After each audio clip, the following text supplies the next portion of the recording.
Vi er fra Klemstrupgård Produktionshøjskole. Vi er linjen, der hedder Redesign og Handel. Vi plejer at være flere. Lige i dag er vi de her skønne mennesker og mig. Vi er blevet bedt om at lave et kunstprojekt til Folkemødet på Bornholm. Det er Produktionsskoleforeningen, der har bedt os om at lave et vægtæppe, et scenetæppe, som skal bruges i produktionsskolens telt bag ved scenen, hvor der skal være musik og taler og sådan noget. Og det vægtæppe, som vi så har designet og valgt at lave, det viser produktionsskolens logo. Og det logo, det består af sådan et vejviserskilt med nogle skilte på, som illustrerer, at der er forskellige veje her i livet til at få en uddannelse, til at få et arbejde. Det er ikke alle, der lige kommer i mål med en uddannelse på ordinære betingelser.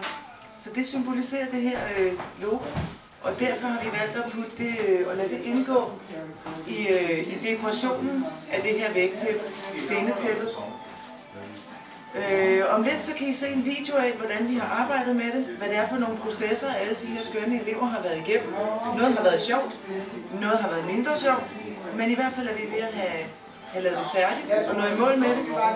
Om lidt så kan I se, hvordan vi har gjort det. God fornøjelse. Hej, jeg hedder Rebecca, og jeg er 16. Jeg droppede ud af min efterskole, og derfor går jeg på produktionsskole. Og imens jeg har gået her, er jeg blevet afklaret med at gerne vil på EUX efter sommerferien. Ja.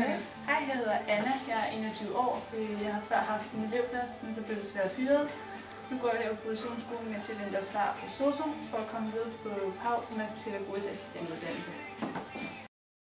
Jeg startede her på Køge Produktionsskole, fordi at jeg gik ned med stress og mistede familiemedlem her i starten af 3.G, da jeg gik på Køge Gymnasium. Herefter 3.G vil jeg gerne uddanne mig som speciallærer for at hjælpe børn, der har specielle behov inden for undervisning.